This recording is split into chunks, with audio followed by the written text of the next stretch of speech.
नमस्ते, तपाईँलाई धेरै धेरै स्वागत छ जीवन परिवर्तनमा। Thank you so much. अनि भन्नु आजको सेसन कस्तो लाग्यो, जीवन परिवर्तन कस्तो लाग्यो यो संस्था अनि यहाँको एनर्जी, यहाँको वाइब कस्तो फिल भयो तपाईँलाई?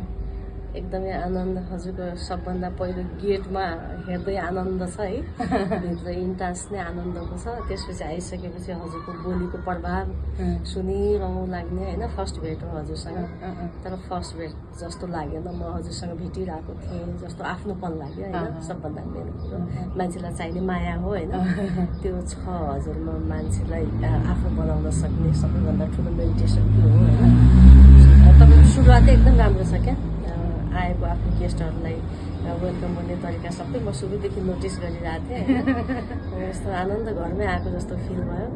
अनि भित्र गइसकेपछिको अनुभूति होइन, अब त्यो त अब मलाई यो सिङ्गिङ बलको बारेमा त्यति धेरै जानकारी छैन। म ध्यानमा बस्ने उसो म चाहिँ मेरो आज पहिलो अनुभूति हो यो, मैले पहिले गरेको थिएन।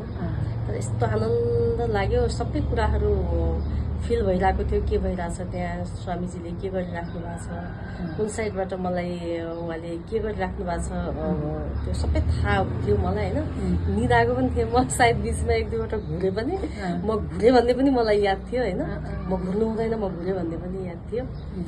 ओभरअल एकदमै राम्रो, आनन्दित।